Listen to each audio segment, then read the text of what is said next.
ಮಿತ್ರರೇ ನಮಸ್ಕಾರ. ಪಶ್ಚಿಮ ಏಷ್ಯಾದ ಯುದ್ಧ, ಇನ್ನೊಂದು ಕಡೆ ಹರ್ಮೋಸ್ ಜಲಸಂಧಿಯಲ್ಲಿ ಉದ್ವಿಗ್ನತೆ, ವ್ಯಾಪಾರಕ್ಕೆ ತೊಡಕು, ಇದೆಲ್ಲದರ ನಡುವೆ ಭಾರತದ ಪ್ರಧಾನಿ ನರೇಂದ್ರ ಮೋದಿ ಅವರ ತೈಲ ಕಡಿಮೆ ಬಳಸಿ ಎನ್ನುವಂಥ ಕರೆ. ಇದೆಲ್ಲ ಕಾರಣದಿಂದಾಗಿ ಜನರಿಗೆ ಈಗಲೂ ಸಹ ಸಾಕಷ್ಟು ಗೊಂದಲಗಳಿದಾವೆ. ಮುಂದೇನಾಗತ್ತೆ, ಆರ್ಥಿಕತೆ ಯಾವ ಹಂತಕ್ಕೆ ಹೋಗಬಹುದು, ದೇಶ ಏನಾದರೂ ಆರ್ಥಿಕ ಹಿಂಜರಿತಕ್ಕೆ ತುತ್ತಾಗತ್ತಾ, ಹೀಗೆ ಅನೇಕ ರೀತಿಯಾಗಿ ಜನರಿಗೆ ನೂರಾರು ಪ್ರಶ್ನೆಗಳೇ ಇದ್ದಾವೆ. ಈ ನಡುವೆ ಭಾರತದ ತೈಲ ಇಂಪೋರ್ಟ್ ಇದೆಯಲ್ಲ, ಅಂದರೆ ಹೊರ ದೇಶಗಳಿಂದ ಭಾರತ ತೈಲ ತರಿಸ್ಕೊಳ್ಳುತ್ತಲ್ಲ, ಅದರಲ್ಲೊಂದು ಮೇಜರ್ ಆದಂತಹ ಶಿಫ್ಟ್ ಆಗಿದೆ. ಊಹೆ ಮಾಡೋದಕ್ಕೂ ಕಷ್ಟವಾದಂತಹ ಬದಲಾವಣೆ ಇದು. ರಷ್ಯಾ ಮತ್ತು ಉಕ್ರೇನ್ ಯುದ್ಧ ಶುರುವಾದಾಗಲೂ ಕೂಡ ಭಾರತ ಇಂತಹದೊಂದು ಶಿಫ್ಟ್ ಮಾಡಿತ್ತು. ಈಗ ಹರ್ಮೋಸ್ ಜಲಸಂಧಿ ಯಾವಾಗ ಡಿಸ್ಟರ್ಬ್ ಆಯಿತೋ ತಕ್ಷಣ ಭಾರತ ತನ್ನ ಆಮದು ನೀತಿಯಲ್ಲಿ ಸಾಕಷ್ಟು ಬದಲಾವಣೆ ಮಾಡಿದೆ. ಭಾರತಕ್ಕೆ ತೈಲ ಪೂರೈಕೆ ಮಾಡ್ತಾ ಇದ್ವಲ್ಲ ದೇಶಗಳು, ಆ ಪಟ್ಟಿಯಲ್ಲಿ ಸಾಕಷ್ಟು ಬದಲಾವಣೆ ಆಗಿದೆ. ಟಾಪ್ನಲ್ಲಿದ್ದವರು ಬಾಟಮ್ಗೆ ಬಂದಿದ್ದಾರೆ, ಬಾಟಮ್ನಲ್ಲಿದ್ದವರು ಟಾಪ್ಗೆ ಹೋಗಿದ್ದಾರೆ. ಮುಖ್ಯವಾಗಿ ವೆನಿಜುಲಾ ಈಗ ನಂಬರ್ 3 ಪ್ಲೇಸ್ಗೆ ಬಂದಿದೆ. ಭಾರತ ಸೌದಿ ಅರೇಬಿಯಾವನ್ನ ಕೆಳಗೆ ತಳ್ಳಿದೆ. ಈ ಮೂಲಕವಾಗಿ ಸೌದಿ ಅರೇಬಿಯಾಗೆ ಭಾರತ 2 ಸಂದೇಶವನ್ನ ಕೊಡ್ತಾ ಇದೆ. ಇದನ್ನು ಕೇಳುತ್ತಿದ್ದ ಹಾಗೆ ಕೆಲವರ ಮನಸ್ಸಿನಲ್ಲಿ ಒಂದು ಪ್ರಶ್ನೆ ಬಂದಿರಬಹುದು, ಭಾರತ ಹಾಗಾದ್ರೆ ಅಮೆರಿಕದ ಒತ್ತಡಕ್ಕೆ ಮಣಿದು ಬಿಡುತ್ತಾ? ಅಮೆರಿಕ ಹೇಳ್ತಾ ಇತ್ತು ವೆನಿಜುವೆಲನ್ ಆಯಿಲ್ ಅನ್ನ ಭಾರತ ಬೈ ಮಾಡುತ್ತೆ ಅಂತ. ಈಗ ಭಾರತ ಬೈ ಮಾಡೋದಕ್ಕೆ ಶುರು ಮಾಡಿದ್ಯಲ್ಲ, ಹೀಗೆಲ್ಲ ಸಾಕಷ್ಟು ಗೊಂದಲಗಳಿದಾವಲ್ಲ. ಇದೆಲ್ಲದಕ್ಕೆ ಈ ವಿಡಿಯೋದಲ್ಲಿ ನಿಮಗೆ ಡೀಟೇಲ್ ಆಗಿ ಮಾಹಿತಿ ಕೊಡುವಂತಹ ಪ್ರಯತ್ನ ಮಾಡ್ತೀನಿ. ಭಾರತ ಯಾಕೋಸ್ಕರವಾಗಿ ವೆನಿಜುವೆಲನ್ ಆಯಿಲ್ ಅನ್ನ ಖರೀದಿ ಮಾಡ್ತಾ ಇದೆ, ಇದರಿಂದ ಭಾರತಕ್ಕೆ ಲಾಭ ಆಗತ್ತಾ, ನಷ್ಟ ಆಗತ್ತಾ, ಭಾರತದ ತಂತ್ರಗಾರಿಕೆಯ ಹಿಂದಿನ ರಹಸ್ಯ ಏನು, ಅಮೆರಿಕದ ಒತ್ತಡ ಏನಾದರೂ ಇದೆಯಾ, ಎಲ್ಲವುದನ್ನು ನಿಮಗೆ ವಿವರಿಸಿ ಹೇಳ್ತೀನಿ. ನೀವು ಈ ವಿಡಿಯೋನ ಕೊನೆವರೆಗೂ ಮಿಸ್ ಮಾಡದೆ ನೋಡಿ. ಮಿತ್ರರೇ, ಅಮೆರಿಕದ ವಿದೇಶಾಂಗ ಕಾರ್ಯದರ್ಶಿ ಮಾರ್ಕೋ ರೂಬಿಯೋ ಭಾರತಕ್ಕೆ ಬರೋದಕ್ಕೆ ಮುಂಚೆ ಅಮೆರಿಕದಲ್ಲೇ ನಿಂತ್ಕೊಂಡು ಒಂದು ಸ್ಟೇಟ್ಮೆಂಟ್ ಕೊಡ್ತಾರೆ. ಅದಕ್ಕೆ ಮುಂಚೆ ಭಾರತದ ಬಹುತೇಕ ಮಾಧ್ಯಮಗಳು ಇದರ ಬಗ್ಗೆ ಗಮನನೇ ಹರಿಸಿರೋದಿಲ್ಲ. ಅವ್ರೇನು ಹೇಳ್ತಾರೆ ಅಂತಂದ್ರೆ, ಭಾರತಕ್ಕೆ ಎಷ್ಟು ತೈಲ ಬೇಕೋ ಅಷ್ಟೂ ತೈಲವನ್ನು ನಾವು ಪೂರೈಸೋದಕ್ಕೆ ಸಿದ್ಧ ಇದ್ದೀವಿ. ಭಾರತ ನಮಗೆ ಅತ್ಯಂತ ಇಂಪಾರ್ಟೆಂಟ್ ಆದಂತಹ ಅಲೈ ಕಂಟ್ರಿ. ಶೀಘ್ರದಲ್ಲಿ ವೆನಿಜುವೆಲಾದ ಹಂಗಾಮಿ ಅಧ್ಯಕ್ಷೆ ಭಾರತ ಪ್ರವಾಸ ಕೈಗೊಳ್ಳುತ್ತಾರೆ. ಭಾರತ ಮತ್ತು ವೆನಿಜುವೆಲಾದ ನಡುವೆ ಒಂದು ತೈಲದ ಕುರಿತಾಗಿ ಮಹತ್ವದ ಒಪ್ಪಂದ ಆಗುವಂತ ಸಾಧ್ಯತೆಗಳಿದಾವೆ. ಹೀಗಂತ ಮಾರ್ಕೋ ರೂಬಿಯೋ ಹೇಳ್ತಾರೆ. ಮಿತ್ರರೇ, ಇದು ಜಗತ್ತಿಗೆ ಒಂದು ರೀತಿಯಲ್ಲಿ ಆಶ್ಚರ್ಯ ತರಿಸ್ತು. ಯಾಕೆ ಅಂತಂದ್ರೆ, ಕಳೆದ ಒಂದು 3-4 ತಿಂಗಳ ಹಿಂದೆ ಭಾರತ ವೆನಿಜುವೆಲಾದಿಂದ ಹೆಚ್ಚಿನ ಪ್ರಮಾಣದಲ್ಲಿ ಆಯಿಲ್ ಬೈ ಮಾಡ್ತಾ ಇರಲಿಲ್ಲ. ಇದಕ್ಕೆ ಅನೇಕ ಕಾರಣಗಳಿದಾವೆ, ಹಿಂದೆ ನಾನು ವಿವರಿಸಿದ್ದೀನಿ. ಅಮೆರಿಕದ ಸ್ಯಾಂಕ್ಷನ್ಸ್ಗಳ ಕಾರಣದಿಂದಾಗಿ ಭಾರತ ಮತ್ತು ವೆನಿಜುವೆಲಾದ ನಡುವೆ ಆಯಿಲ್ ಟ್ರೇಡ್ ನಡೀತಾ ಇರಲಿಲ್ಲ. ಈ ಹಿಂದೆ ಭಾರತ ಇನ್ವೆಸ್ಟ್ ಮಾಡಿದ್ರೂ ಕೂಡ ನಂತರದಲ್ಲಿ ಭಾರತ ವೆನಿಜುವೆಲನ್ ಆಯಿಲ್ ಅನ್ನ ಕಡಿಮೆ ಪ್ರಮಾಣದಲ್ಲಿ ಬೈ ಮಾಡ್ತಾ ಇತ್ತು. ಆನಂತರದಲ್ಲಿ ಆಲ್ಮೋಸ್ಟ್ ನಿಲ್ಲಿಸಿ ಬಿಡ್ತು, ಬೈ ಮಾಡ್ತಾ ಇರಲಿಲ್ಲ. ಆದರೆ ಜನವರಿ ನಂತರ ಪರಿಸ್ಥಿತಿ ಬದಲಾಯಿತು. ವೆನಿಜುವೆಲಾದ ಅಧ್ಯಕ್ಷರನ್ನ ಅಮೆರಿಕ ಸೆರೆ ಹಿಡಿತು. ಅಲ್ಲಿ ಹಂಗಾಮಿ ಅಧ್ಯಕ್ಷರು ಬಂದರು. ವೆನಿಜುವೆಲನ್ ಆಯಿಲ್ ಅನ್ನ ಅಮೆರಿಕವೇ ಪ್ರಮೋಟ್ ಮಾಡೋದಕ್ಕೆ ನಿಂತ್ಕೊಳ್ತು. ಆಗಲೂ ಸಹ ಭಾರತ ವೆನಿಜುವೆಲನ್ ಆಯಿಲ್ ಬಗ್ಗೆ ಅಷ್ಟಾಗಿ ಇಂಟ್ರೆಸ್ಟ್ ತೋರಿಸಿರಲಿಲ್ಲ ಮಿತ್ರರೇ. ಆದರೆ ಈಗ ದಿಢೀರಂತ ವೆನಿಜುವೆಲಾದಿಂದ ಭಾರತ ದೊಡ್ಡ ಪ್ರಮಾಣದಲ್ಲಿ ಆಯಿಲ್ ಬೈ ಮಾಡ್ತಾ ಇದೆ. ಎಷ್ಟು ಪ್ರಮಾಣದಲ್ಲಿ ಕೇಳಿದ್ರೆ, ದಿನಕ್ಕೆ 4.17 ಲಕ್ಷ ಬ್ಯಾರಲ್ನಷ್ಟು ತೈಲವನ್ನು ವೆನಿಜುವೆಲಾದಿಂದ ಭಾರತ ತರಿಸ್ಕೊಳ್ತಾ ಇದೆ. ಇದು ಈ ತಿಂಗಳ ಡೇಟಾ. ಅದೇ ಏಪ್ರಿಲ್ ತಿಂಗಳಿನಲ್ಲಿ ಭಾರತ ಒಂದು ದಿನಕ್ಕೆ 2,83,000 ಬ್ಯಾರಲ್ನಷ್ಟು ವೆನಿಜುವೆಲನ್ ಆಯಿಲ್ ಅನ್ನು ಖರೀದಿ ಮಾಡಿದೆ. ಇದರ ಅರ್ಥ ಏನು ಕೇಳಿದ್ರೆ, ವೆನಿಜುವೆಲಾದಿಂದ ಭಾರತ ಆಯಿಲ್ ಖರೀದಿ ಮಾಡ್ತಾ ಇದೆಯಲ್ಲ, ಇದು ಪ್ರತಿ ತಿಂಗಳು ಕೂಡ ಜಾಸ್ತಿ ಆಗ್ತಾ ಹೋಗ್ತಾ ಇದೆ. ಇದರಿಂದ ಏನು ಪರಿಣಾಮ ಆಗುತ್ತೆ, ಯಾಕೋಸ್ಕರವಾಗಿ ಭಾರತ ಈ ತೀರ್ಮಾನವನ್ನು ಕೈಗೊಂಡಿದೆ, ವೆನಿಜುವೆಲನ್ ಆಯಿಲ್ಲೇ ಯಾಕೆ, ಈ ಪ್ರಶ್ನೆಗಳು ಬರುತ್ತಲ್ವಾ. ಅದಕ್ಕೆ ಉತ್ತರ ಕೊಡಬೇಕಾದ್ರೆ ಅನೇಕ ಕಾರಣಗಳಿದ್ದಾವೆ. ಮೊದಲನೇದಾಗಿ, ಭಾರತ ಸೌದಿ ಅರೇಬಿಯಾ ಮತ್ತು ಇರಾಕ್ನ ತೈಲದ ಮೇಲೆ ಸಾಕಷ್ಟು ಡಿಪೆಂಡ್ ಆಗಿತ್ತು. ಈ ಯುದ್ಧ ಶುರುವಾಗೋದಕ್ಕೆ ಮುಂಚೆ ಭಾರತದ ಅವಶ್ಯಕತೆಯ 55% ತೈಲ ಕೇವಲ ಈ ಹರ್ಮೋಸ್ ಜಲಸಂಧಿಯಿಂದ ಬರ್ತಾ ಇತ್ತು. ಅದು UAE ಇರಬಹುದು, ಸೌದಿ ಅರೇಬಿಯಾ ಇರಬಹುದು, ಕತಾರ್ ಇರಬಹುದು, ಇರಾಕ್ ಇರಬಹುದು. ಈ ದೇಶಗಳಿಂದಲೇ ಭಾರತ 55% ತೈಲವನ್ನು ತರಿಸ್ಕೊಳ್ತಾ ಇತ್ತು. ಈಗ ಮಿತ್ರರೇ, ಇದು ಕೇವಲ 28ರಿಂದ 30%ಗೆ ಕುಸಿತ ಕಂಡಿದೆ. ಭಾರತ ತನ್ನ ಅವಶ್ಯಕತೆಯ 70% ತೈಲವನ್ನ ಈ GCC ಹೊರತಾದಂತಹ ದೇಶಗಳಿಂದ ತರಿಸ್ಕೊಳ್ಳೋದಕ್ಕೆ ಶುರು ಮಾಡಿದೆ. ಅಂದ್ರೆ ತುಂಬಾನೇ ಡೈವರ್ಸಿಫೈ ಮಾಡಿದೆ. ಇದನ್ನು ಕೇಳಿದಾಗ ಸಹಜವಾಗಿ ನಿಮಗೇನು ಅನ್ಸುತ್ತೆ, ಹೌದು, ಹರ್ಮೋಸ್ ಜಲಸಂಧಿಯಲ್ಲಿ ಸಾಕಷ್ಟು ಡಿಸ್ಟರ್ಬೆನ್ಸ್ ಇದೆ, ಅಲ್ಲಿ ತರಿಸ್ಕೊಳ್ಳೋದಕ್ಕೆ ಸಾಧ್ಯ ಇಲ್ಲ, ಹೀಗಾಗಿ ಭಾರತ ನಿಲ್ಲಿಸಿದೆ ಅಂತ. ಮಿತ್ರರೇ, ಹಾಗಲ್ಲ. ಈಗ ಸೌದಿಯಿಂದ ಭಾರತ ಆಯಿಲ್ ಖರೀದಿಯನ್ನು ಕಡಿಮೆ ಮಾಡೋದಕ್ಕೆ ಹರ್ಮೋಸ್ ಜಲಸಂಧಿ ಇಂಪಾರ್ಟೆಂಟ್ ಆಗೋದೇ ಇಲ್ಲ. ಸೌದಿಗೆ ಪೈಪ್ಲೈನ್ ಇದೆ. ಅವರು ಇತ್ತ ಕಡೆಯ ಪರ್ಷಿಯನ್ ಗಲ್ಫ್ ನಿಂದ ನೇರವಾಗಿ ರೆಡ್ ಸೀಗೆ ಪೈಪ್ಲೈನ್ ಅನ್ನು ಹೊಂದಿದ್ದಾರೆ. ಹೀಗಾಗಿ ಕೆಂಪು ಸಮುದ್ರದ ಪೋರ್ಟ್ಗಳಿದಾವಲ್ಲ, ಅಲ್ಲೂ ಕೂಡ ಸೌದಿ ಅರೇಬಿಯಾ ಆಯಿಲ್ ಅನ್ನ ಎಕ್ಸ್ಪೋರ್ಟ್ ಮಾಡಬಹುದು. ಆದರೂ ಸಹ ಭಾರತ ಯಾಕೆ ತೈಲವನ್ನ ಕಡಿಮೆ ಪ್ರಮಾಣದಲ್ಲಿ ಬೈ ಮಾಡ್ತಾ ಇದೆ ಅಂತಂದ್ರೆ, ಅದಕ್ಕೆ ಮುಖ್ಯ ಕಾರಣ ಸೌದಿ ಆಯಿಲ್ ಪ್ರೈಸ್. ಸೌದಿ ಅರೇಬಿಯಾದು ಲೈಟ್ ಕ್ರೂಡ್ ಆಯಿಲ್. ಹೀಗಾಗಿ ಸೌದಿ ಅರೇಬಿಯಾದ ಕ್ರೂಡ್ ಆಯಿಲ್ ಪ್ರೈಸ್ ಇರುತ್ತಲ್ಲ, ಇದು ಯಾವತ್ತೂ ಕೂಡ ಜಾಸ್ತಿ. ಅದು ಅಲ್ಲದೆ ಈ ಯುದ್ಧದ ಕಾರಣದಿಂದಾಗಿ ಕ್ರೂಡ್ ಆಯಿಲ್ ಪ್ರೈಸ್ ನಲ್ಲಿ ಒಂದು 40ರಿಂದ 45% ಜಂಪ್ ಆಗಿದೆ. ಹೀಗಾಗಿ ಸೌದಿ ಅರೇಬಿಯಾದ ಕ್ರೂಡ್ ಆಯಿಲ್ ಇದೆಯಲ್ಲ, ಇದು ಹೆಚ್ಚು ಎಕ್ಸ್ಪೆನ್ಸಿವ್ ಆಗುತ್ತೆ. ಭಾರತ ಇವತ್ತು ತನ್ನ ಅವಶ್ಯಕತೆಗೆ ಮಾತ್ರ ತೈಲವನ್ನು ತರಿಸ್ಕೊಳ್ಳೋದಿಲ್ಲ. ನಾವು ನಮ್ಮ ದೇಶಕ್ಕೆ ತಂದು ಅದನ್ನು ರಿಫೈನ್ ಮಾಡಿಬಿಟ್ಟು ಬೇರೆ ಬೇರೆ ದೇಶಗಳಿಗೆ ಎಕ್ಸ್ಪೋರ್ಟ್ ಮಾಡ್ತೀವಿ. ಹೀಗಾಗಿ ಸೌದಿಯಿಂದ ಹೆಚ್ಚು ದರ ಕೊಟ್ಟು ಕಚ್ಚಾ ತೈಲವನ್ನು ತಂದು ಭಾರತದಲ್ಲಿ ರಿಫೈನ್ ಮಾಡಿ ಎಕ್ಸ್ಪೋರ್ಟ್ ಮಾಡಿದ್ರೆ ಅದನ್ನು ಯಾರೂ ಖರೀದಿ ಮಾಡೋದಕ್ಕೆ ಮುಂದಾಗೋದಿಲ್ಲ. ಯಾಕೆಂತಂದರೆ ಅದರ ಬೆಲೆ ಜಾಸ್ತಿ ಆಗುತ್ತೆ. ಜೊತೆಗೆ ಡೊಮೆಸ್ಟಿಕ್ ಕನ್ಸಂಪ್ಷನ್ಗೂ ಕೂಡ ಭಾರತಕ್ಕೆ ವಿಪರೀತವಾಗಿ ಹೊರೆ ಬೀಳುತ್ತೆ. ಹೀಗಾಗಿ ಅಗ್ಗದ ತೈಲಕ್ಕೋಸ್ಕರವಾಗಿ ಜಗತ್ತಿನಾದ್ಯಂತ ಹುಡುಕಾಟ ನಡೀತಾ ಇದೆ. ಯಾರು ಕಡಿಮೆ ಬೆಲೆಗೆ ತೈಲ ಕೊಡ್ತಾರೆ ಅಂತ.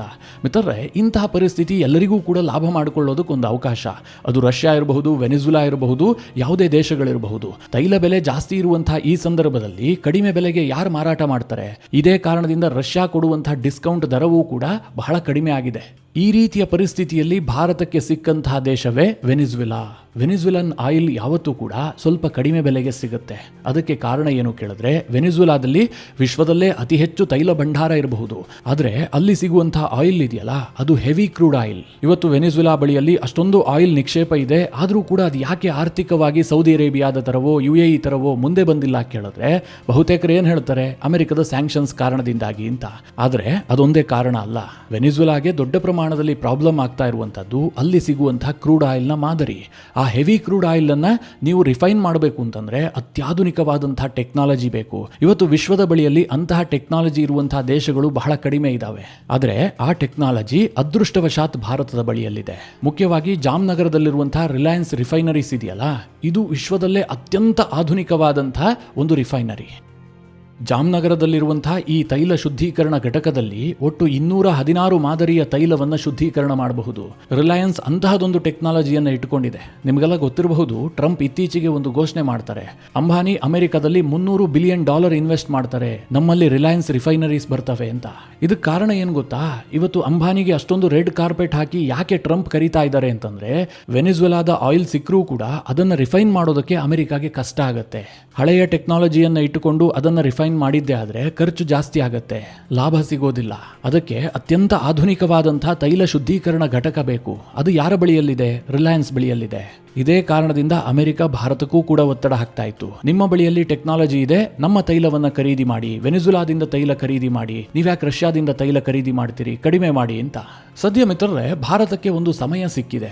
ಯಾಕೆ ಅಂತಂದ್ರೆ, ಒಂದು ಕಡೆ ತೈಲ ಬೆಲೆ ಏರ್ತಾ ಇದೆ, ಹೀಗಾಗಿ ವೆನಿಜುವೆಲನ್ ಕ್ರೂಡ್ ಆಯಿಲ್ ಇದೆಯಲ್ಲ ಅದರ ಬೆಲೆ ಕಡಿಮೆ ಇದೆ, ಅದನ್ನ ನಾವು ಬೈ ಮಾಡಬಹುದು. ಇದರಿಂದ ಅಮೆರಿಕ ಕೂಡ ಒಂದು ಹಂತದಲ್ಲಿ ಖುಷಿ ಆಗತ್ತೆ. ಇದು ಒಂದೇ ಕಲ್ಲಿನಲ್ಲಿ ಅನೇಕ ಹಕ್ಕಿಗಳನ್ನು ಹೊಡೆಯುವಂತಹ ಭಾರತದ ಒಂದು ಪ್ರಯತ್ನ. ಅದು ಹೇಗೆ ಅಂತ ಈಗ ಹೇಳ್ತೀನಿ ಕೇಳಿ. ಅಮೆರಿಕ ಭಾರತದ ಮೇಲೆ ಒತ್ತಡ ಹಾಕಿದ್ದೇನು, ನೀವು ರಷ್ಯಾದ ತೈಲ ಖರೀದಿಯನ್ನ ಬಿಡಬೇಕು ಅಂತ. ಆದ್ರೆ ಈಗ ಭಾರತ ಏನ್ ಹೇಳ್ತಾ ಇದೆ, ರಷ್ಯಾ ಯಾವತ್ತಿದ್ರೂ ಕೂಡ ನಮಗೆ ನಂಬರ್ 1 ತೈಲ ಎಕ್ಸ್ಪೋರ್ಟರ್ ಆಗೇ ಇರುತ್ತೆ, ನಾವು ಅಲ್ಲಿಂದ ಹೆಚ್ಚು ಆಮದನ್ನ ಮಾಡ್ಕೊಳ್ತೀವಿ. ಆದ್ರೆ ನಾವು ವೆನಿಜುವೆಲನ್ ಆಯಿಲ್ ಕೂಡ ಖರೀದಿ ಮಾಡ್ತೀವಿ. ಅದನ್ನ ಹೇಗೆ ಅಂತಂದ್ರೆ, ನಾವು ಈ ಗಲ್ಫ್ ದೇಶಗಳಿಂದ ಹೆಚ್ಚಿನ ಆಯಿಲ್ ಅನ್ನ ಖರೀದಿ ಮಾಡ್ತಾ ಇದ್ವಲ್ಲ, ಮುಖ್ಯವಾಗಿ ಇರಾಕ್ ಮತ್ತು ಸೌದಿ ಅರೇಬಿಯಾ, ಅದನ್ನ ಕಡಿಮೆ ಮಾಡ್ತೀವಿ.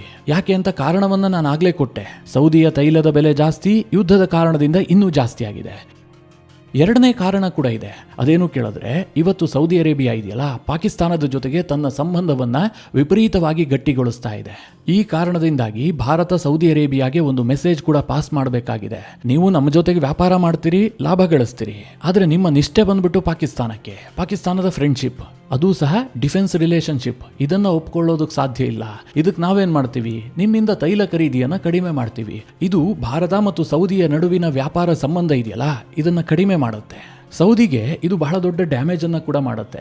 ಇವತ್ತು ಮಿತ್ರರೇ, ಭಾರತ ಸೌದಿ ಅರೇಬಿಯಾದಿಂದ ತರಿಸ್ಕೊಳ್ತಾ ಇದ್ದಂಥ ಆಯಿಲ್ನಲ್ಲಿ 30% ಕಟ್ ಆಫ್ ಮಾಡಿದೆ.